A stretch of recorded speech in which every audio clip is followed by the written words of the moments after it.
నిజంగా గోల్డ్ కొనేందుకు golden time ఏదన్నా ఉందా? అంటే భారీ డిస్కౌంట్ ఏమన్నా వచ్చేటువంటి ఛాన్స్ ఉంటుందా?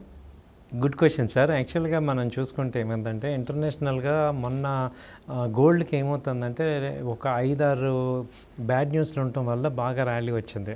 లాస్ట్ టైం ఏంటంటే వార్స్ 2 వార్స్ ఉన్నాయి. అలాగే ఉక్రెయిన్ రష్యా వార్ కానీ, తర్వాత ఇజ్రాయెల్ హమాస్ వార్ కానీ, ఆ తర్వాత ఇండియా మీద టారిఫ్స్ 50% వేయటం, ఇవన్నీ చేయటం వల్ల ఏమైందంటే ఒకసారిగా గోల్డ్ మీద ప్రెషర్ పెరిగిపోయింది. ఈక్విటీ మార్కెట్స్ అన్నిటి మీద డౌన్ అయిపోయినాయి. సో లాస్ట్ టైం మనం మాట్లాడుకున్నప్పుడే చెప్పాను ఏంటంటే ఇది ఇంత ఫాస్ట్గా వెళ్ళినప్పుడు కొంత రిట్రేస్మెంట్ అయితే ఉంటుంది అనేది. అలాగే ఇప్పుడు ఈక్విటీ మార్కెట్స్ పెరగడం వల్ల కొంత ప్రాఫిట్ బుకింగ్ గోల్డ్లో జరిగి ఇటు సైడ్ కొంత వచ్చింది. అయితే ఇంటర్నేషనల్గా కూడా గోల్డ్ వచ్చి అప్పుడు 4,400 ఔన్స్ వచ్చింది.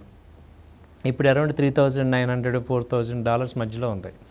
సో ఇప్పుడు ఏంటంటే గోల్డ్ మీద మెయిన్ ఏవైతే ప్రెషర్స్ ఉన్నాయో అవి ఇంకా కంటిన్యూ ఉన్నాయి. ఇప్పుడు యూఎస్ షట్ డౌన్ ఉంది, అది ఇంకా ఇప్పుడు 30 days అయినా కొలికి రాలేదు. అలాగే ఒక వార్ ఆగింది కానీ ఇప్పుడు ఉక్రెయిన్ వార్ రష్యా వార్ అలా కంటిన్యూ అవుతుంది. అయితే ఇప్పుడు ఇంకా గోల్డ్ని మనం ఏంటంటే ఇప్పటిదాకా చూసే పర్సెప్షన్ వేరు, ఇప్పుడు నెక్స్ట్ చూడాల్సిన పర్సెప్షన్ వేరు ఉంది గోల్డ్ కానీ సిల్వర్ కానీ.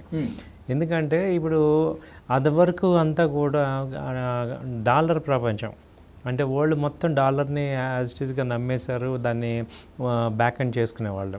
గోల్డ్ ఆల్టర్నేటివ్ డాలర్ ఉంది కాబట్టి ఆ కరెన్సీని ఎక్కువ స్టోర్ చేసుకునేవాళ్ళు. ఇప్పుడు ఏంటంటే సెంట్రల్ బ్యాంక్ కానీ బ్రిక్ కంట్రీస్ మేజర్గా బ్రెజిల్, రష్యా, చైనా వీళ్ళు ఏంటంటే డాలర్ని నమ్మట్లేదు.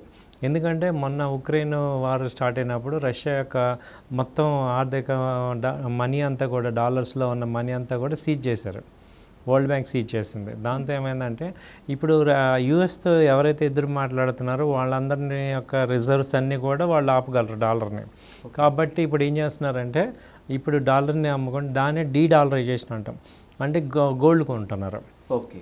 సో ఇప్పుడు మారుతున్న రీసెంట్ చేంజెస్ ఏంటంటే అటు చైనా కానీ, ఇటు రష్యా కానీ, ఇటు ఇండియా కానీ, బ్రెజిల్ కానీ వీళ్ళందరూ కూడా ఎక్కువ ఇండియా, కొరియా కూడా ఈ బ్యాంక్స్ అన్నీ కూడా వాళ్ళ బ్యాంక్స్ అన్నీ కూడా గోల్డ్ కొంటున్నాయి. ఎందుకంటే ఈ డాలర్ని రిజర్వ్ చేసుకోలేక గోల్డ్ స్ట్రెంగ్త్ ఉంది కాబట్టి చేస్తున్నారు. కాబట్టి ఇంతకుముందు పర్సెప్షన్లో ఏంటంటే గోల్డ్ తగ్గి పెరిగి ఇలా ఉండేది. ఇప్పుడు ఏంటంటే గోల్డ్ మనకి ఏంటంటే ఇప్పుడు నార్మల్గా ఇవాళ రేట్ చూస్తే 1,20,000 ఎంసెక్స్ రేట్ ఉంది, బయట 1,27,000 22 క్యారెట్ 120 ఉంది, 24 వచ్చి 130 ఉంది. ఇప్పుడు మ్యాక్సిమం తగ్గిన 110 ఆ రేంజ్కి రావచ్చు అనమాట. అంతకుమించి బ్యాకప్ సపోర్టు అక్కడ తీసుకుంటుంది. అంటే మళ్ళీ మనం అన్నట్టు 80,000 70,000 అనేవి ఈ ప్రొడక్ట్లో వచ్చే ఛాన్సెస్ చాలా తక్కువ ఉంటాయి. అసలు అసాధ్యమా సార్? అసాధ్యం. ఎందుకంటే అంతకుముందు డాలర్ ఏంటంటే డాలర్ స్ట్రెంగ్త్ అయ్యేది, అంటే డాలర్ మీద ఒక బిలీఫ్ ఉండేది అందరికీ. ఇప్పుడు మేజర్ కంట్రీస్ అన్నీ ఈ కంట్రీస్ని నమ్మట్లేదు కాబట్టి వాళ్ళు ఇంకోటి ఏంటంటే అదివరకు ఆయిల్ అంతా కూడా డాలర్ మీద పెట్రో డాలర్స్ అంటాం, పెట్రోల్ని డాలర్తోనే కొనాలి. ఇప్పుడు మారింది, ఇప్పుడు ఇరాన్తో మనం రూపీతో చేస్తున్నాం, రష్యాతో రూపీతో లోకల్ కరెన్సీతో చేస్తున్నాం. కాబట్టి ఏంటంటే డాలర్ యొక్క స్ట్రెంగ్త్ మార్కెట్ వరల్డ్ డామినెన్స్ తగ్గిపోతుంది. అయితే వేరే కరెన్సీ కూడా ఛాన్సెస్ లేవు. కాబట్టి ఇప్పుడు వరల్డ్ అంతా కూడా అదివరకు యూనిపోలార్ ఉండేది, ఇప్పుడు ట్రైపోలార్ అయిపోయింది. సో కాబట్టి ఎవరి కరెన్సీ ప్రకారం వాళ్ళు చేసుకున్నారు కాబట్టి ఇప్పుడు అందరికీ కూడా బ్యాకప్ గోల్డ్ ఉండాల్సిందే. గోల్డ్ బ్యాక్డ్ కరెన్సీ అయితేనే వాళ్ళు యాక్సెప్ట్ చేస్తున్నారు. సో కాబట్టి ఏంటంటే మన దగ్గర ఇవాళ కరెన్సీ మింట్ చేయడానికి నా దగ్గర ఉన్న గోల్డ్ని బట్టే నేను మింట్ చేయగలను. అలా కరెన్సీ ఇప్పుడు మింటింగ్ అంతా కూడా గోల్డ్ బ్యాకప్ ఉంటుంది. సో కాబట్టి ఏంటంటే కంపల్సరీ ప్రతి స్ట్రాంగ్ కంట్రీస్ అన్నీ కూడా కంపల్సరీ గోల్డ్ మెయింటైన్ చేయాలి. దానివల్ల ఏంటంటే ఇక గోల్డ్ పెద్దగా తగ్గేదే ఉండదు, ఒక 10,000 15,000 నార్మల్. సో పెద్దగా ఏం తగ్గేలేదు అనుకున్నప్పుడనే ఒక 10,000 తగ్గింది సార్. మీరు అన్నట్లు 80,000-70,000 రాకపోవచ్చేమో కానీ 1 lakh వరకు మైల్ స్టోన్ వరకు వచ్చి ఆగే ఛాన్స్ 1 lakh రావాలి అంటే అక్కడ ఏమో వాళ్ళు యూఎస్ మార్కెట్లో షట్ డౌన్ ఓపెన్ అయిపోవాలి. అలాగే ఇప్పుడు ఏమంటుందంటే ట్రంప్ అంతకుముందు ఇప్పుడు 1 year వరకు ఆయన బాగా భయపెట్టిన ఆయన ఇప్పుడు తగ్గుతాడు. ఆయన ఇప్పుడు ఆల్రెడీ చెప్తున్నారు ఇండియాతో వస్తాను నేను, ఇండియాతో మైత్రి ఉంది, గుడ్ ఫ్రెండ్స్, ఇవన్నీ మాట్లాడుతున్నారు ఇప్పుడు. చైనా ఎఫెక్ట్ బాగా పడిందా? చైనా మీద దూకుడుగా వెళ్ళారు, నెక్స్ట్ ఇండియానే అనుకున్నారు, కానీ చైనా ముందు కాస్త తగ్గినట్టే ఉన్నారు. అందుకంటే చైనాలో రేర్ ఎర్త్ మెటల్స్ ఉన్నాయి, అవి అన్నిటికీ ఎలక్ట్రోమాగ్నెట్ ఐటమ్స్ అంటే కావాలి. యూఎస్లో అవి తక్కువ ఉన్నాయి. ఇప్పుడు అంతకుముందు ఏంటంటే ఆయిల్ ఎవరికి ఉందో వాళ్ళు లీడర్ వరల్డ్. ఇప్పుడు రేర్ ఎర్త్ మెటల్స్కి వచ్చేసింది, షిఫ్ట్ అయిపోయింది. ఎందుకంటే ఎలక్ట్రికల్ వెహికల్స్ కానీ, లిథియం బ్యాటరీస్ కానీ, లేకపోతే చిప్స్ కానీ, మైక్రో, ఇవన్నిటికీ కూడా ఈ రేర్ ఎర్త్ మెటల్స్ కావాలి. కాబట్టి వాటికి ఇప్పుడు ఏ కంట్రీలు ఎక్కువ ఉన్నాయో వాళ్ళు డామినేట్ చేస్తున్నారు ఇప్పుడు మార్కెట్ అంతా కూడా అటు షిఫ్ట్ అయింది. సో ఇప్పుడు ఏమందంటే చైనా మీద వాళ్ళు స్టాప్ చేసామనే పాటికి వెళ్ళి మాట్లాడొచ్చారు. సో దాంతో కొంత 1 year పాటు సీలింగ్ ఆగి వాళ్ళు ఎక్స్పోర్ట్ చేస్తామంటున్నారు. అలాగే ఇండియా కూడా ఇప్పుడు ఎక్కడ కూడా తగ్గలేదు. ఆల్మోస్ట్ ఇండియా డౌన్ అవుద్దేమో అనుకున్నారు, కానీ ఆయన అక్కడ తగ్గకపోవడంతో ఆయనే తగ్గాల్సి వచ్చింది. అప్పుడు ఏమవుతుందంటే గోల్డ్కి ప్రెషర్ తగ్గిపోతుంది. సో అంటే ఇప్పుడు గోల్డ్ ఇమ్మీడియట్గా పెరగదు, అలానే ఇదే రేంజ్లో ఉంటుంది అనమాట. అంటే అంతకుముందులాగా విపరీతంగా ఇప్పుడు అప్ ట్రెండ్ అయితే ప్రజెంట్ కొంచెం గ్యాప్ తీసుకుంటుంది, సో రేంజ్లో ఉంటుంది. సో అది అయితే అటు డౌన్ వచ్చేసేసి 1 lakh అనేది మీరు అన్నట్టు ఇవన్నీ కాంబినేషన్స్ చూసుకుంటే 3 months నుంచి 6 months లోపు ఛాన్సెస్ ఉన్నాయి. సో అక్కడి నుంచి అయితే ఏంటంటే ఇక బేస్ అవుతుంది అది. ఓకే, గోల్డ్ వరకు ఓకే సార్. నెక్స్ట్ ఆల్టర్నేట్గా ఆశ ఉండేది వెండి మీదనే. బంగారం అంత స్థాయికి వెళ్ళిపోయినప్పటికీ కూడా పసిడి ధరతోటే వెండి ధర కూడా పరుగులు పెడుతూ ఉంది. వెండి కూడా కాస్త తగ్గుముఖం పట్టింది. వెండి మీద ఇన్వెస్ట్ చేసుకోవాలి, వెండిని కొని కాపాడుకోవాలనేటువంటి వాళ్ళకి ఏం సూచిస్తారు? అంటే తగ్గుతుందా లేకపోతే ఇలాగే ఉంటుందా? ఒకవేళ తగ్గినా అది ఒక స్మాల్ రిలీఫ్గా ఉంటుందా? వెండి గురించి పెరగటానికి మీకు ఒక 5 reasons చెప్తాను. ఇప్పుడు మనకు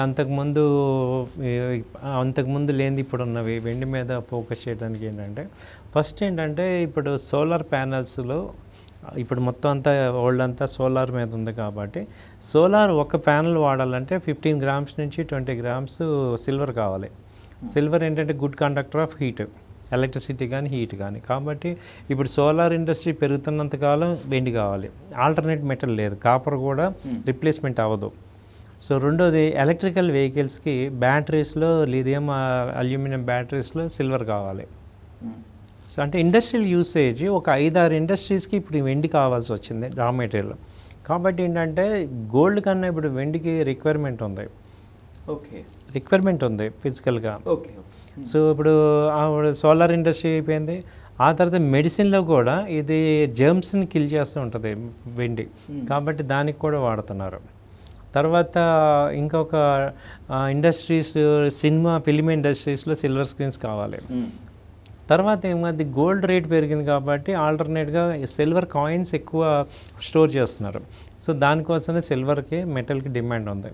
అలాగే ఇప్పుడు ప్రొడక్షన్ తగ్గట్టుగా డిమాండ్ తగ్గట్టు ప్రొడక్షన్ లేదు, కాబట్టి ఆ వెండి అయితే ఎక్కువగా పెరిగే ఛాన్సెస్ ఉంటాయి. సో ఆల్మోస్ట్ వెండి అయితే కంటిన్యూగా పెరుగుతుంది. సో గోల్డ్తో పాటు ఈక్వల్గా వెండికి ఇప్పుడు ఎక్కువ ఇండస్ట్రియల్ యూసేజ్ ఉంది కాబట్టి ఫిజికల్ యూసేజ్ ఎక్కువ ఉంది. సో వెండిని ఇవాళ మనం ఏంటంటే అదొక రెగ్యులర్ డిమాండ్ ఉన్న మెటల్గా చూడొచ్చు. వెండి మీద ఇన్వెస్ట్ చేయాలన్నటువంటి వాళ్ళకి ఇది చాలా గుడ్ న్యూస్. కానీ తగ్గుతుందేమో, వెండిని కాస్త కొని తగ్గితే బెటర్ అండి, తగ్గితే బెటర్ ఇంకా కొనుక్కోండి. ఎందుకంటే మీరు వెండిని ట్రేడింగ్ లాగా కాదు, ఒక 2 years 3 years 5 years హోల్డింగ్ పీరియడ్లో చూసుకుంటే మంచి రిటర్న్స్ వస్తాయి. ఒక క్వశ్చన్తో గోల్డ్కి సిల్వర్కి ఈ ఎపిసోడ్ని ఫుల్ స్టాప్ పెడతాను సార్. ఎందుకు గోల్డ్ ఈ స్థాయిలో పెరుగుతుంది అంటే బంగారం మీద ప్రజలకు, మనుషులకు బాగా విపరీతమైన ఆసక్తి పెరిగిపోవటము, ఆభరణాలు చేయించుకోవటం అనేటువంటిది ఒక వాదన ఉంది. లేదు, ఇది తక్కువే, సంక్షోభ సమయాలను ఎదుర్కొనేందుకు కొన్ని దేశాలు పెద్ద మొత్తంలో బంగారం కొని స్టోర్ చేసుకోవటం, కాపాడుకోవటం అనేటువంటిది ఇంకొక వాదన. ఈ రెండింటిలో ఏది కరెక్ట్? గోల్డ్ రేట్ ఆ స్థాయిలో వెళ్ళిపోవడానికి, ఇక భవిష్యత్తులో గోల్డ్ 1,00,000 దాటి కిందకి రాదు అనడానికి? మీరు అన్నట్టు ఒక ఎగ్జాంపుల్ చెప్తాను, కరెంట్ ఎగ్జాంపుల్. ఇవాళ వెనిజులా అనే కంట్రీలో కరెన్సీ చూడండి, కరెన్సీ ఉంది కదా, ఇంత కరెన్సీ ఇస్తే మీరు వీడియోలో చూసారు, ట్రక్ కరెన్సీ రోడ్డు మీద పారేశారు. ఎందుకంటే ఇన్ఫ్లేషన్ అనమాట. అంత కరెన్సీ ఇచ్చినా మీకు నార్మల్గా 1 kg బియ్యం రావట్లా. అంతకుముందు జింబాబ్వేలో హై ఇన్ఫ్లేషన్ వచ్చేసింది, అంటే ఒక 1000 రూపాయలు 10,000 రూపాయలు ఇస్తే 1 కేజీ పొటాటోస్ వస్తున్నాయి. అంటే ఏంటంటే కరెన్సీ వాల్యూ పడిపోవటం అనేది ఎప్పుడు జరుగుతుంది అంటే ఏదైనా కంట్రీ కనుక ఇంబ్యాలెన్స్ అయిపోద్ది. సో కానీ గోల్డ్కి ఏమవుతుందంటే ఎప్పుడు కూడా గోల్డ్కి దాని యొక్క వాల్యూ హోల్డ్ అవుతుంది. ఇది ఇవాళ కాదు, కొన్ని వేల సంవత్సరాల నుంచి గోల్డ్కి ఆ వాల్యూ ఉంది. సో మీరు నేను మన జనరేషన్ కాదు, కొన్ని వేల సంవత్సరాల నుంచి కూడా అసలు గోల్డ్ అనేది ఒక డామినేటింగ్ ఎక్స్చేంజ్ ఐటమ్ అనమాట. కాబట్టి గోల్డ్ ఇంకో కొన్ని వేల సంవత్సరాలకైనా దాని వాల్యూ ఉంటుంది. ఎందుకంటే ఈ వాల్యుబుల్ పెరిషియస్ మెటల్స్లో ఏంటంటే గోల్డ్ అనేది చాలా ఇంపార్టెంట్. మనకు కూడా అంతకుముందు చిన్నప్పుడు కూడా ఎప్పుడు కూడా గోల్డ్ అనేది మన యొక్క సొసైటీలో ఒక భాగం అనమాట. ఏదైనా ఫంక్షన్స్ అప్పుడు ఎందుకు పెడుతున్నారంటే ఆర్థిక భద్రత అనేది ఎక్కువ గోల్డ్లో ఉంటుంది. కాబట్టి గోల్డ్ కొనుక్కోవాలి అందరం. ఇక అది నేను కొనను దానికి వాల్యూ లేదు అంటే లేదు అనమాట. సో ఈవెన్ కంట్రీస్ అన్నీ కూడా గోల్డ్ బ్యాకప్ ఇప్పుడు చేసుకోవాల్సి వస్తుంది. అదివరకు డాలర్ని బ్యాకప్ చేసుకునేవాళ్ళు, ఇప్పుడు దాని బదులు ఫిజికల్ గోల్డ్ పెట్టుకోవాల్సి వస్తుంది. అప్పుడే స్ట్రెంగ్త్ ఉంటుంది. సో వేరే ఏది కూడా ఏ కమోడిటీ కూడా గోల్డ్ని రీప్లేస్ చేయలేవు. ఓకే. సో అది అసలు అవ్వదు. నా ఫ్రెండ్స్ చాలామంది కాస్త అప్పు చేసైనా కూడా బంగారం కొనుక్కుందాము, ఎందుకంటే రాబోయేటువంటి రోజుల్లో పెరిగేటువంటి ఛాన్స్ ఉంది, పెరగకపోయినా కూడా మనం కొన్న అమౌంట్కి ఏమాత్రం దిగిపోదు అనేటువంటి ఆశ ఉంది. ఇది అత్యాశ, బంగారం కింద పడిపోతుంది అనేటువంటి వాళ్ళు ఉన్నారు. అప్పు చేసైనా కూడా గోల్డ్ కొనుక్కోవడం బెటర్ అంటారా, లేకపోతే వాళ్ళ తాహతకు తగ్గట్టుగా స్టేటస్కి తగ్గట్టుగా గోల్డ్ కొని స్టోర్ చేసుకోవడం better? What you suggest sir? దీనికి ఏం చెప్పాలంటే ఆయన ఏజ్ ఫ్యాక్టర్. ఇప్పుడు ఒక 30 years 40 yearsలో ఉన్న బిలో ఉన్న వాళ్ళు అప్పు చేసి చేసుకోవచ్చు. ఎందుకంటే ఎర్నింగ్ టైం ఉంది. 60 years వచ్చాకంటే అది ఆ మెంటల్ ప్రెషర్ తీసుకోలేరు, పేయింగ్ కెపాసిటీ ఉండదు కాబట్టి తీసుకోండి, అప్పు చేయండి. ఎందుకంటే గోల్డ్కి ఎప్పుడు కూడా ఒకవేళ తీర్చలేకపోతున్నాం అమ్మేస్తాం. ఇప్పుడు మన వల్ల కావట్లేదు. బట్ ఏంటంటే ఆ గోల్డ్ ఉండటం వల్ల మనకేంటంటే ఫస్ట్ ఒక కాన్ఫిడెన్స్ లెవెల్ ఉంటుంది. అటు గోల్డ్ 2 అడ్వాంటేజ్లు ఏంటంటే అటు మనము ఆర్నమెంట్స్ పెట్టుకొని ఎంజాయ్ చేస్తాం, రెండోది అవసరమైతే డబ్బులు అవసరమైతే ఇమీడియట్గా క్యాష్ అండ్ క్యారీ అయిపోతుంది, చేసుకుంటాం, లేకపోతే అమ్మేస్తాం. కాబట్టి మీకు ఆ గోల్డ్కి ఆ బ్యాకప్ ఉంది. ఇప్పుడు అంటే ఒక స్థాయి వరకు పెట్టుకోవాలి, అంటే మళ్ళీ దానిలో కూడా లిమిటేషన్స్ ఉన్నాయంటే కొంచెం ఉంటాయన్నమాట. ఇప్పుడు గోల్డ్ ఒక రకంగా చెప్పాలంటే డెడ్ ఇన్వెస్ట్మెంట్.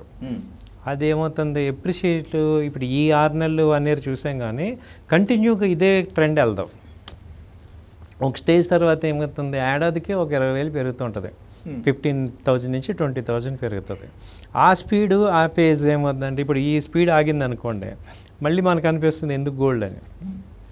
అంటే మీకు మనం ఏంటంటే ఇప్పుడు మార్కెట్ ట్రెండ్, మార్కెట్ బాగున్నప్పుడు నేను కొంటాను, మార్కెట్ బాగాలేనప్పుడు కొను అని కాకుండా మన ఫ్యామిలీలో ఇప్పుడు మన ఫ్యామిలీలో ఫంక్షన్స్ కానీ ఇవన్నీ ఉంటాయి, నెక్స్ట్ ఉంటాయి. కాబట్టి దానికి తగ్గ గోల్డ్ అక్యుములేట్ చేసుకుంటూ ఉంటామే. అంటే మనం ఎవ్రీ ఇయర్ కొంత ఒక 20-30% గోల్డ్ అక్యుములేట్ చేసుకోవాలి. అది మస్ట్ అనుకోవాలి, ఎందుకంటే మనకి అది ఆర్థిక భద్రత అదే.